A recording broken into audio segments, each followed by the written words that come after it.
आज के लेक्चर में हम लोग प्रश्न संग्रह 3.1 का क्वेश्चन नंबर 3 और क्वेश्चन नंबर 4 करेंगे। ठीक है, इसके पहले जो मैंने आपका लेक्चर लिया था उसमें मैंने आपको प्रश्न संग्रह 3.1 का पहला सवाल और दूसरा सवाल करवाया था। ठीक है, और थर्ड चैप्टर के ऊपर ऑलरेडी हमारा 2 लेक्चर हो चुका है, आज ये तीसरा लेक्चर है। ठीक है, तो आज के लेक्चर में हम लोग क्या करेंगे, क्वेश्चन नंबर 3 और क्वेश्चन नंबर 4 ये 2 सवाल हल करेंगे। अब क्वेश्चन नंबर 3 आपको क्या दिया है, जरा ध्यान से देखना। अभी क्वेश्चन नंबर 3 आपको क्या दिया है बेटा, रेख RM और रेख RN O केंद्र वाले वृत्त के स्पर्श रेखाखंड है। ठीक है, यहां पर ध्यान दो बेटा, RM और RN ये दोनों O केंद्र वाले वृत्त के स्पर्श रेखाखंड है। बराबर, देखो यहां पर MR और दूसरा क्या बेटा NR, ये दोनों स्पर्श रेखाखंड है। अब ये दोनों वृत्त के बाह्य बिंदु से खींचे गए, मतलब ये दोनों सर्वांगसम होंगे। दोनों क्या होंगे बेटा, सर्वांगसम। आगे क्या दिया है, सिद्ध कीजिए कि, अभी हमें यहां पर सिद्ध करना है, सिद्ध कीजिए कि रेख OR कोण MRN और कोण MON दोनों कोण का समद्विभाजक है। समद्विभाजक है मतलब उसको समान भागों में बांटा है। अब यहां पर हमें सिद्ध करना है कि ये जो रेख OR है, रेख OR यह कोण MON और दूसरा MRN, इन दोनों को क्या है बेटा, कोण समद्विभाजक, मतलब OR जो है इनको समान भागों में बांटता है। ये हमें क्या करना है बेटा, सिद्ध करना है। क्या करना है, सिद्ध करना है। अब इसके लिए त्रिभुज की सर्वांगसमता का गुणधर्म यूज होगा बेटा। अब अगर आप यहां पर देखोगे, ये पहला त्रिभुज और ये क्या बेटा, दूसरा त्रिभुज, इन दोनों को सबसे पहले हमें सर्वांगसम सिद्ध करना पड़ेगा। समझ में आ रहा है, सबसे पहले हम इनको सर्वांगसम सिद्ध करेंगे तो ही ये सिद्ध हो पाएगा, वरना नहीं हो पाएगा। समझ में आ रहा है, तो इसके लिए सबसे पहले हम लोग अपना बेसिक थोड़ा क्लियर कर लेते हैं। क्वेश्चन नंबर 3 को सॉल्व करने से पहले हम लोग थोड़ा सा बेसिक क्लियर कर लेते हैं। ठीक है, जो आपने 9th स्टैंडर्ड में पढ़ा था। ठीक है, अब जरा ध्यान से देखना बेटा, अगर 2 त्रिभुज सर्वांगसम है, अच्छा त्रिभुज सर्वांगसम है इसका मतलब क्या होगा, सर्वांगसम का मतलब क्या होता है, बराबर। समझ में आ रहा है क्या, जैसे यहाँ पर आपको ये 2 त्रिभुज दिख रहे हैं, सपोज करो पहले त्रिभुज का नाम मैंने दे दिया A B और क्या बेटा C, और दूसरे त्रिभुज का नाम है P Q and R। अगर ये दोनों त्रिभुज सर्वांगसम है, ये दोनों त्रिभुज क्या है बेटा, सर्वांगसम। सर्वांगसम है मतलब दोनों बराबर है। अगर ये दोनों त्रिभुज सर्वांगसम है, मैं यहां पर लिख रहा हूं बेटा, यदि त्रिभुज ABC सर्वांगसम है त्रिभुज PQR के, अगर ये दोनों त्रिभुज सर्वांगसम है तो क्या होगा,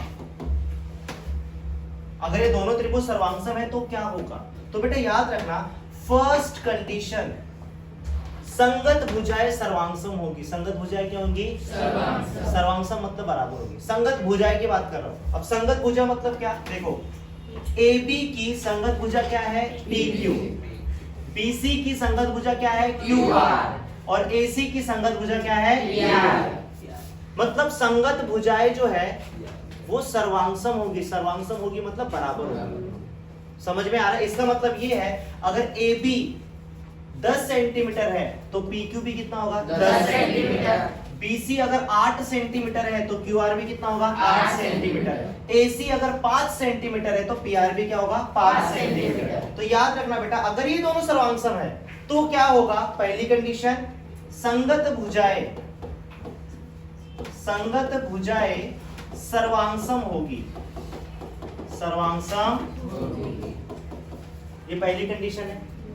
मतलब यहां पर भुजा AB ये किसके सर्वांगसम होगी, भुजा PQ के। इतना समझा। और उसके बाद भुजा BC ये किसके सर्वांगसम होगी, भुजा QR के। और उसके बाद भुजा AC ये किसके सर्वांगसम होगी, भुजा PR। कोई डाउट है? No sir. पहली कंडीशन तो ये है। अगर ये दोनों त्रिभुज सर्वांगसम है तो संगत भुजाएं भी क्या होगी? सर्वांगसम। संगत भुजाएं क्या होगी? सर्वांगसम। समझा?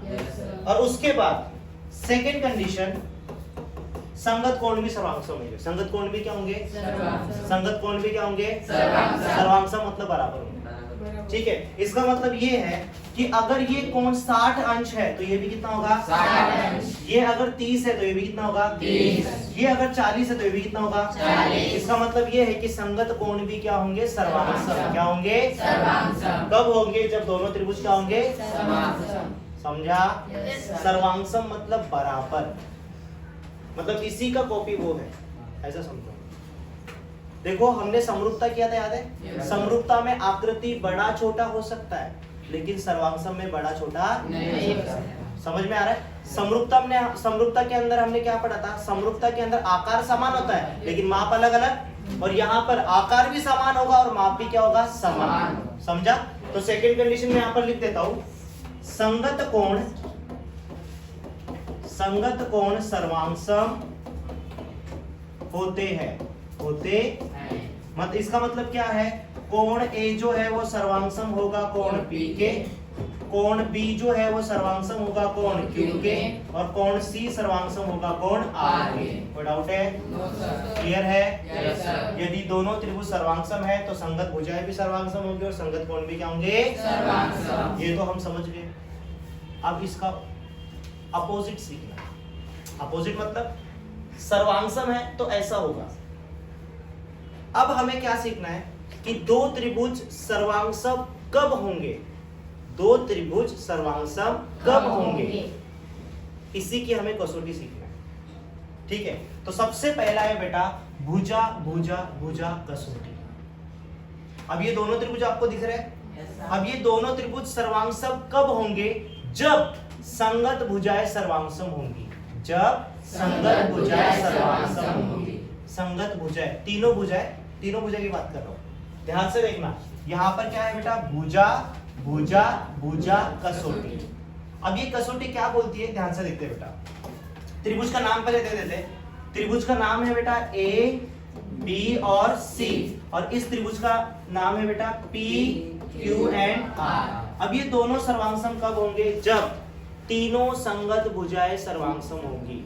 तीनों संगत भुजाएं क्या होगी? सर्वांगसम। तो बेटा ध्यान देना, यदि त्रिभुज ए बी सी तथा त्रिभुज पी क्यू आर में, यदि त्रिभुज ए बी सी तथा त्रिभुज पी क्यू आर में ए बी सर्वांगसम है पी क्यू के, भुजा ए बी सर्वांगसम है भुजा पी क्यू के, उसके बाद भुजा BC सर्वांगसम है QR के, भुजा BC सर्वांगसम है भुजा QR के, और तीसरा भुजा AC सर्वांगसम है भुजा PR के।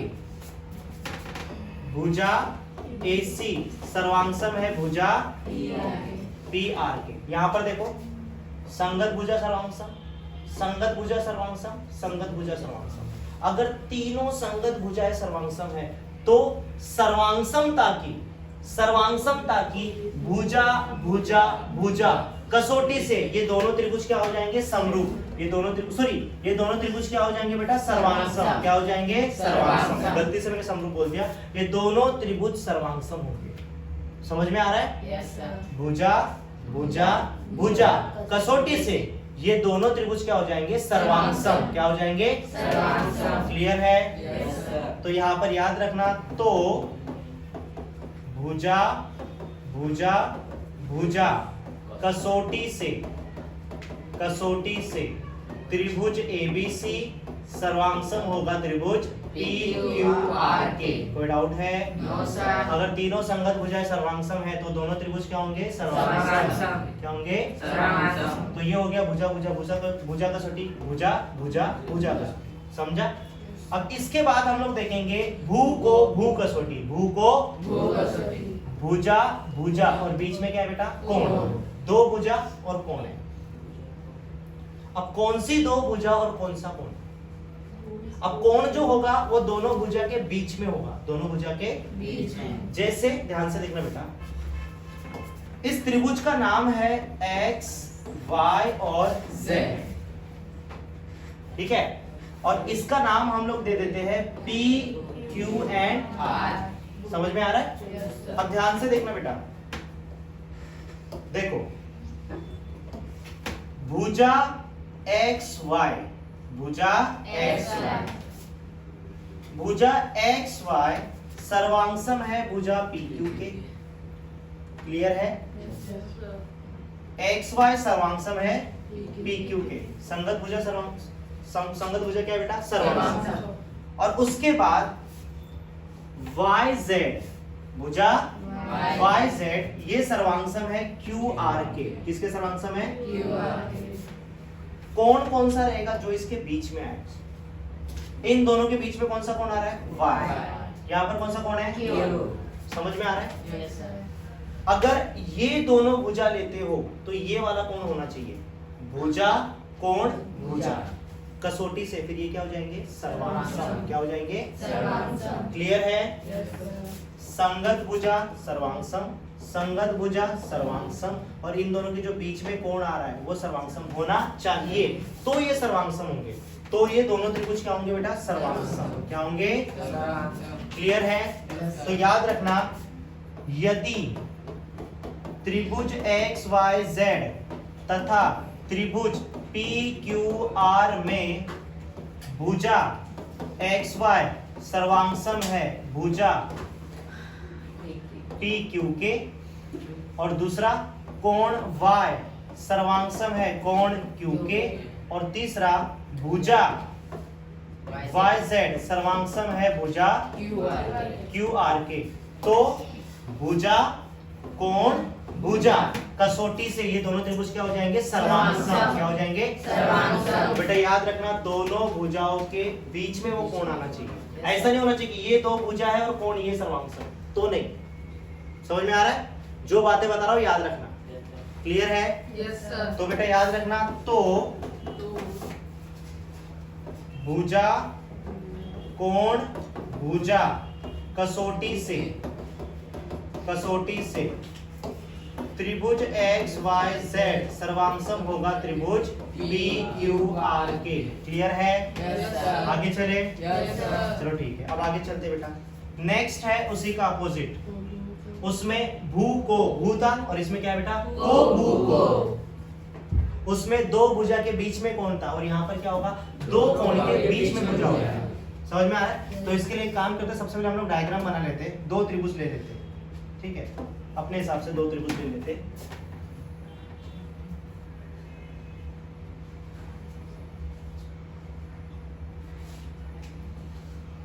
ऐसा बना लेता हूं, ठीक है, और इसी का हम लोग एक और कॉपी कर लेते हैं। समझा? अब ध्यान से देखना, इस त्रिभुज का नाम मैंने दे दिया बेटा ए, बी और सी, और इसका नाम है बेटा पी, क्यू एंड आर। अब ध्यान से देखो, सपोज करो कोण बी सर्वांगसम है क्यू के, कोण बी सर्वांगसम है क्यू के, और कोण सी सर्वांगसम है आर के, कोण सी सर्वांगसम है आर के, तो भुजा कौन सी होगी? Q R. भुजा कौन सी होगी? Q R. यहाँ पर तो होगी BC और यहाँ पर भी क्या होगी? Q R. समझा क्या बोल रहा हूँ? Yes sir. मतलब जो कोण सर्वांगसम है, जो कोण सर्वांगसम है उसके बीच में भुजा होनी चाहिए, तो को भू को कसौटी से ये दोनों क्या हो जाएंगे? सर्वांगसम। क्या हो जाएंगे बेटा? सर्वांगसम। ये दोनों त्रिभुज सर्वांगसम हो जाएंगे। समझा? तो यहाँ पर याद रखना बेटा, यदि त्रिभुज ABC तथा त्रिभुज PQR में, त्रिभुज ABC तथा त्रिभुज PQR में कोण B सर्वांगसम है कोण Q के, और भुजा BC सर्वांगसम है भुजा QR के। क्या हो गया बेटा? अच्छा ठीक है, सॉरी, यहाँ पर भुजा BC सर्वांगसम है भुजा QR के, और कोण C सर्वांगसम है कोण R के, तो को भू को कसौटी के अनुसार ये क्या हो जाएगा? सर्वांशम। क्या हो जाएगा? सर्वांशम। तो याद रखना बेटा, तो को भू को कसौटी से त्रिभुज एबीसी सर्वांशम होगा त्रिभुज PQR के। समझा? Yes, sir. और लास्ट की जो कसौटी है वो है बेटा कर्णभुजा कसौटी। कर्णभुजा कसौटी। कर्ण किसमें होता है बेटा? 90 जो त्रिभुज 90 अंश का होता है, मतलब समकोण त्रिभुज।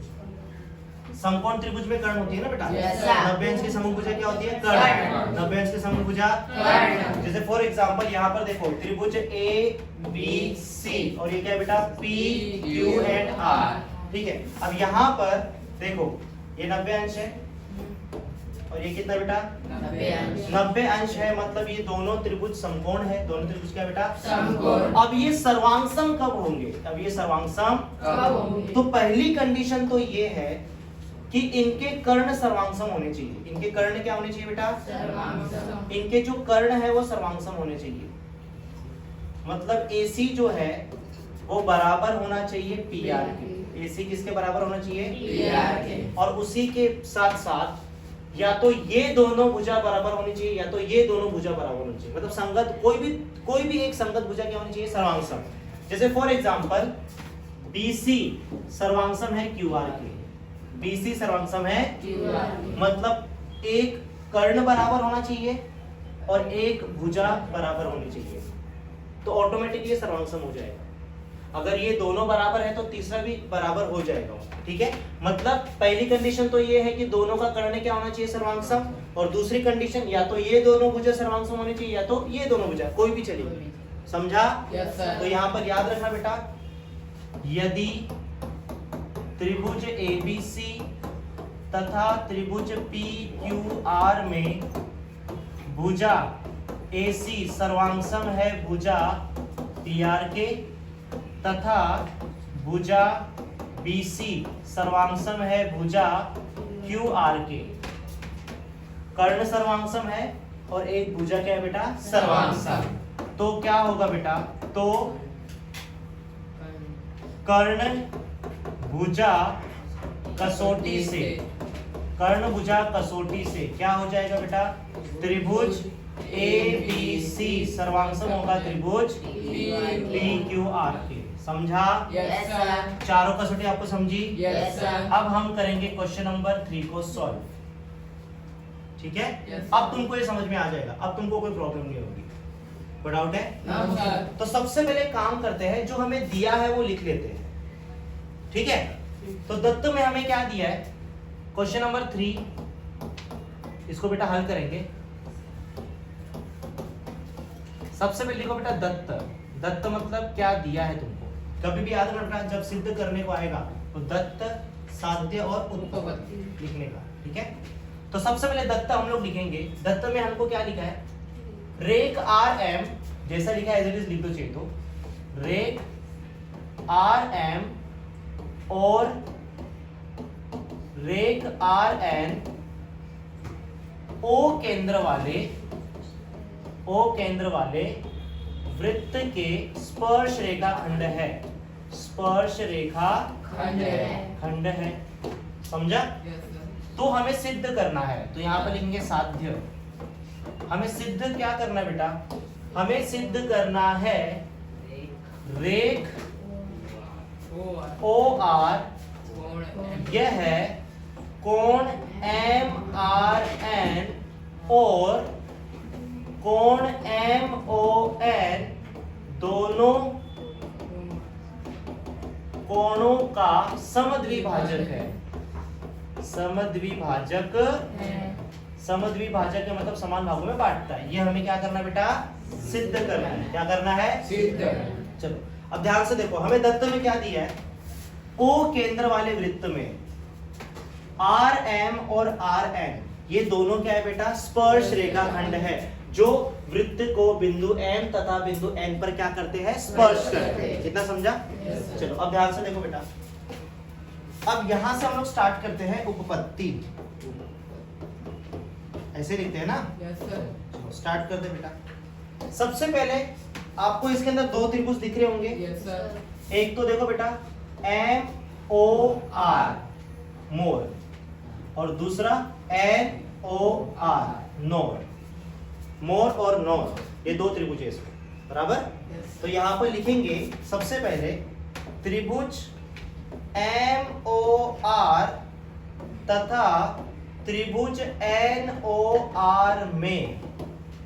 अच्छा एक बात बताओ, क्या ये दोनों सर्वांगसम है? देखो ध्यान से, सर्वांगसम है क्या? Yes sir. कैसे सर्वांगसम है बताओ? ये दोनों त्रिभुज कैसे सर्वांगसम है?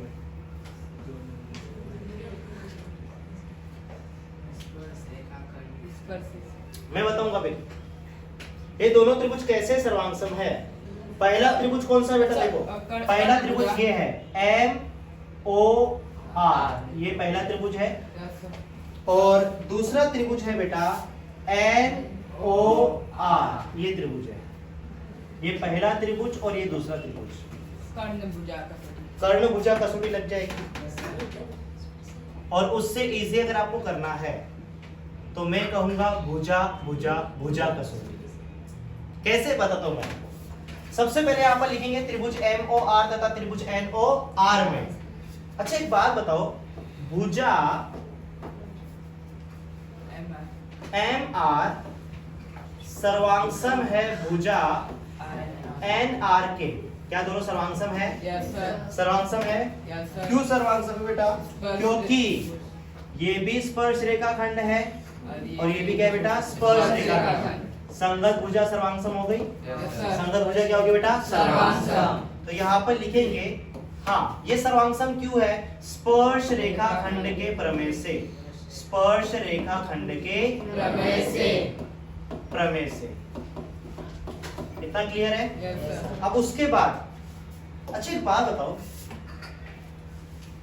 MO NO क्या ये दोनों सर्वांगसम नहीं है? Yes sir. एक ही वृत्त की त्रिज्या।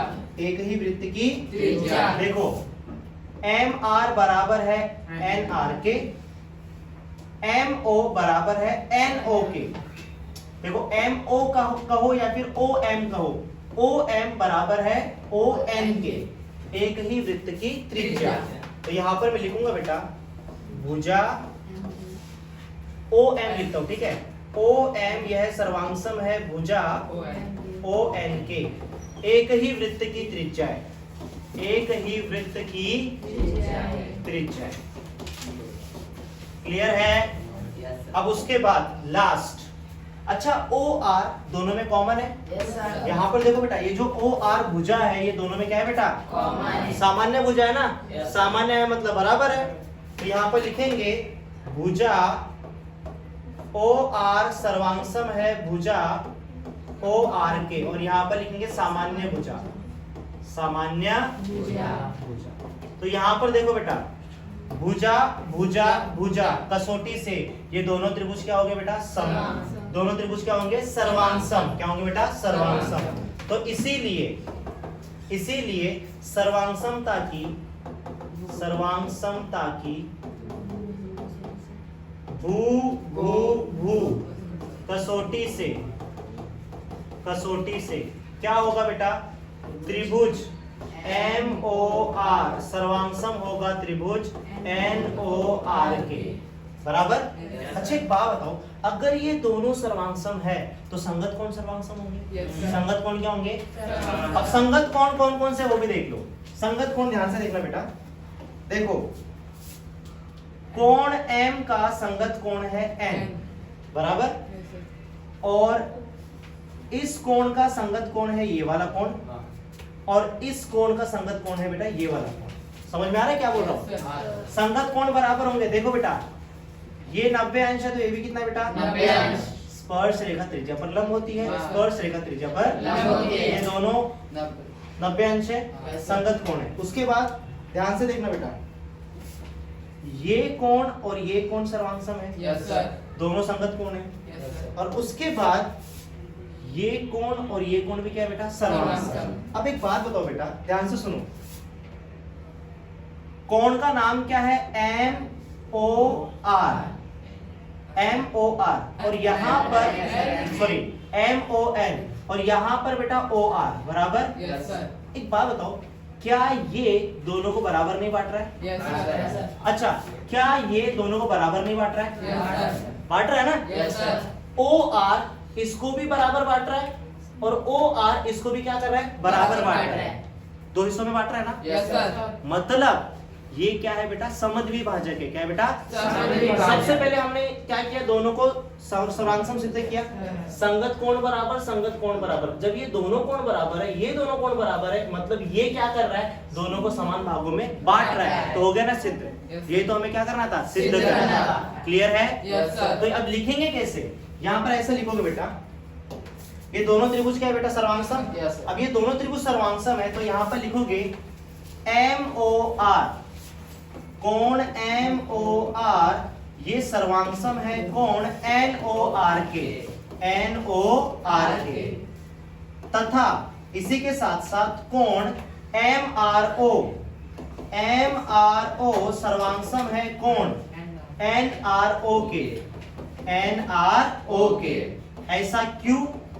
सर्वांगसम त्रिभुज के संगत कोण, सर्वांगसम त्रिभुज के संगत कोण, इसलिए सर्वांगसम त्रिभुज के संगत कोण है इसके लिए। और सर्वांगसम त्रिभुज के संगत कोण क्या होते हैं बेटा? सर्वांगसम। पहले मैंने आपको बताया था, सर्वांगसम त्रिभुज के संगत कोण, संगत कोण। अब बेटा आपने ये किया होगा बेटा, एक प्रमेय किया होगा, कोण समद्विभाजक का प्रमेय। कौन समद्विभाजक का प्रमेय? अब कोण समद्विभाजक का प्रमेय क्या बोलता है? अगर सपोज करो हमारे पास एक कोण है, कोण का अगर समद्विभाजक है, कोण का अगर क्या है बेटा? समद्विभाजक, तो कोण को वो समान भागों में बांटता है। Yes, sir. कोण को वो समान भागों में क्या करता है? बांटता है। लेकिन अगर कोई समझो किरण है, अगर वो कोण को समान भागों में बांट रही है, मतलब ये समद्विभाजक है, मतलब ये क्या है बेटा? समद्विभाजक। अगर ये इस पूरे कोण को समान भागों में बांट रहा है, मतलब ये कोण का क्या है बेटा? समद्विभाजक है कि नहीं? Yes sir. तो यहाँ पर कोण समद्विभाजक प्रमेय के विलोम से, उसका विलोम यूज हो रहा है। Yes sir. कोण समद्विभाजक का प्रमेय क्या बोलता है बेटा? कोण समद्विभाजक है तो कोण को समान भागों में बांटेगा। Yes sir. और अगर ये कोण को समान भागों में बांट रहा है, मतलब ये क्या है बेटा? समद्विभाजक। कोण समद्विभाजक प्रमेय का विलोम यूज हो रहा है। ठीक है, तो यहाँ पर लिखेंगे बेटा,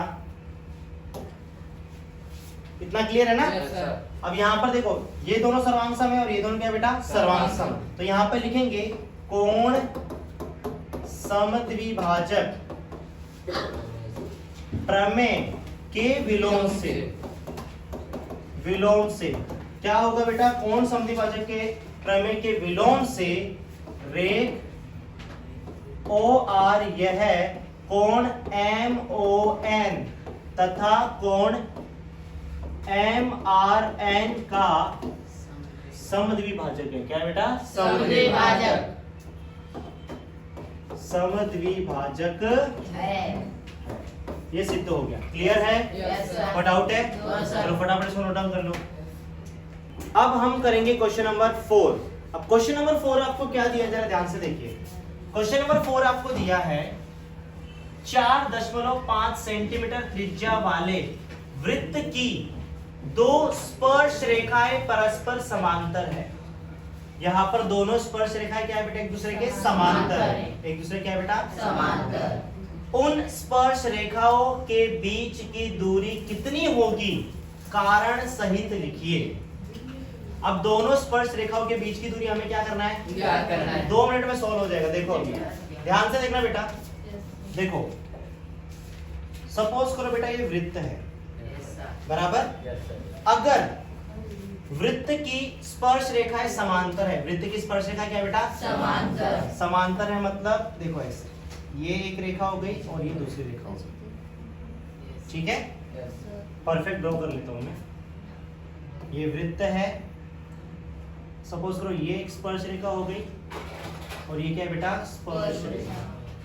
ये एक स्पर्श रेखा, ये दोनों समांतर है। रेखा L समांतर है रेखा M के। रेखा L समांतर रेखा M के। बेटा याद रखना,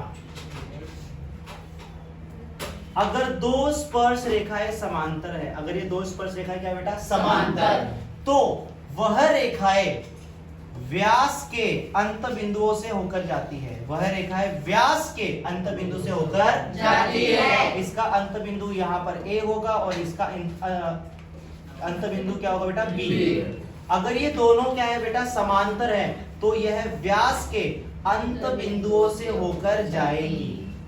समझा? Yes, sir. मतलब इन दोनों के बीच की जो दूरी होगी वो किसके बराबर होगी? व्यास के। किसके बराबर? व्यास के। अगर व्यास का मान आपको दिया है 10 सेंटीमीटर तो इन दोनों के बीच की दूरी भी कितनी हो जाएगी? 10 सेंटीमीटर। यहाँ पर आपको त्रिज्या दी है। Yes, sir. त्रिज्या 4.5 है। त्रिज्या कितना बेटा? 4.5। तो व्यास हो जाएगा 9 सेंटीमीटर। 9 सेंटीमीटर। तो दोनों के बीच की दूरी 9 सेंटीमीटर। Yes, sir. सोल्व हो गया। Yes, sir. बट लिखेंगे कैसे वो इम्पोर्टेंट है, लिखना इम्पोर्टेंट है इसमें।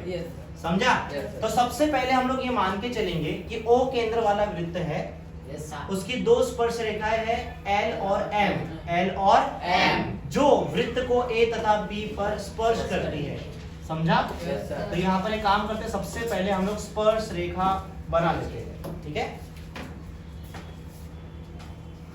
नहीं भी होगी तो मान लेना बेटा।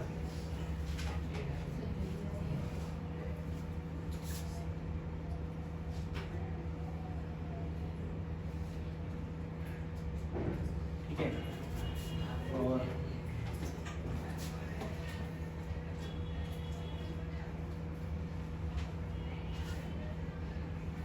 मान के चलो ये दोनों क्या है बेटा? समांतर है। क्या है बेटा? समांतर।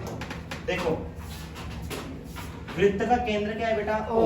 वृत्त का केंद्र क्या है? O। ठीक है? एक काम करते हैं, व्यास भी ड्रॉ कर लेते हैं हम लोग। खींच सकते हो, नहीं भी खींचोगे तो कोई प्रॉब्लम नहीं है। बन गया व्यास? वृत्त के केंद्र से होकर जा रहा है। तो ऐसा डायग्राम बना देना। देखो रेखा L यह वृत्त को बिंदु A पर स्पर्श करती है और रेखा M यह वृत्त को बिंदु B पर क्या करती है बेटा? स्पर्श करती है। अच्छा, ये वृत्त का क्या है बेटा? केंद्र है। अच्छा, त्रिज्या का मान कितना दिया है? 4.5 सेंटीमीटर। अच्छा, ये अगर 4.5 है तो ये भी कितना रहेगा? 4.5। समझा? Yes, sir. दोनों के बीच की दूरी देखो 9 सेंटीमीटर है। ठीक है? अब लिखना कैसे, ध्यान से सुनो। सबसे पहले देखो डायग्राम हमने खुद से बनाया। Yes. तो यहाँ पर लिखोगे क्वेश्चन नंबर 4 और इसको बेटा हमें क्या करना है बेटा? हल करना। ठीक है? तो यहाँ पर लिखोगे माना O केंद्र वाले वृत्त में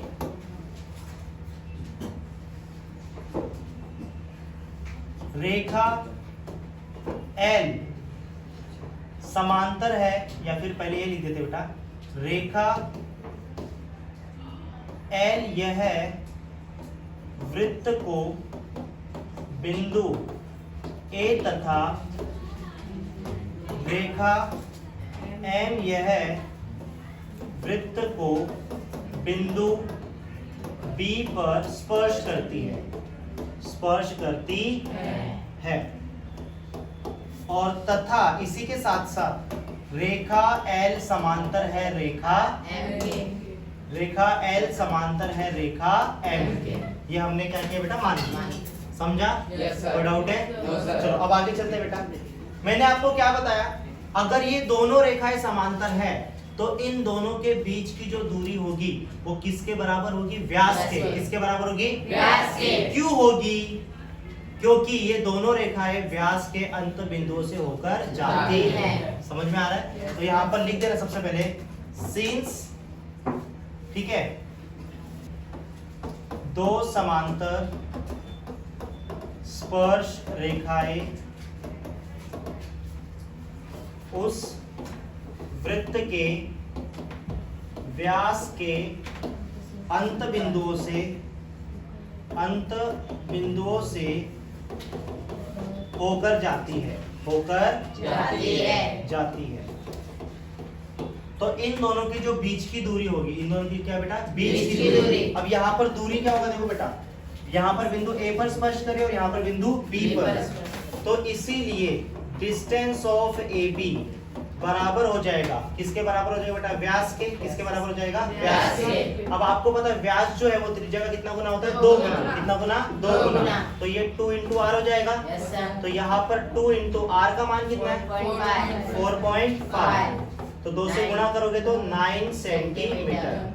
तो ये हो जाएगा distance of A B. Distance of A B मतलब दोनों समांतर रेखाओं के बीच की क्या है बेटा? ये दूरी है। समझ में आ रहा है? तो यहाँ पर आपको लिख देना बेटा स्पर्श रेखाओं के बीच की दूरी बराबर कितना है बेटा? 9 9 सेंटीमीटर। सेंटीमीटर। कोई डाउट है? No, sir. फटाफट इसको नोट डाउन कर लो। Yes, sir.